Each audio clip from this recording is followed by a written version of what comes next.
Some years ago, a friend of mine told me, "Listen, I lost my mind for a boy, and I can't help thinking of him. What should I do?" I immediately gave her lots of advice. After only 1 month, while I was really convinced about her love, she told me that she understood she wasn't really in love. Thinking about it now makes me say, how could I have misunderstood a feeling like this? Why love, which nowadays is trivialized? Is it possible to say if a person is in love biologically? I started doing some searches, and I began to understand how our body changes when we feel different emotions. We feel different feelings, right? For example, when we are angry, the blood goes to our hands, our heart rate increases, hormone discharge is released, or maybe when we are scared, the blood goes to the muscles as the one of the legs, making it easier to escape and making our face pale. That's where it comes, the blood is first.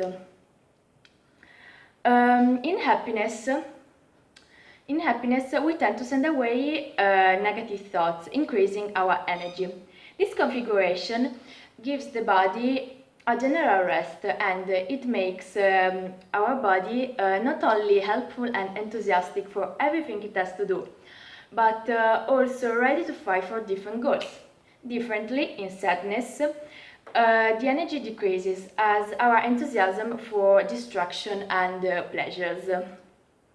But what happens to our body when we are in love?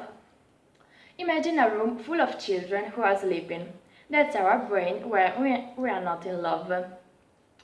Slowly all the children wake up and they start playing, crying, they start doing children stuff.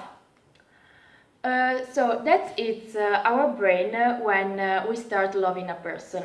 Our brain starts producing dopamine, which is represented by the children, and it will become serotonin.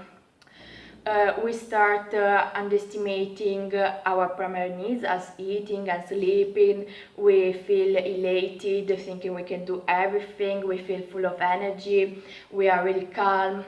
These are cocaine's effects. Yeah, you heard well. What a person in love feels is the same as a drugged person. Even at a biological level, if we look at through magnetic resonance, it's very difficult to see the difference between a person in love and a drug person.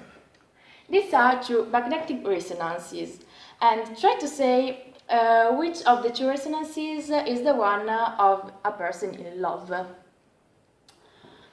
The right answer is the second one. This. Was it difficult, right? Yeah, it's all okay. The two resonances are basically the same. You could only guess. This shows how difficult it is to say if a person is in love or not, even if sometimes love is trivialized as fear and anxiety, which we can recognize at the physical and biological level.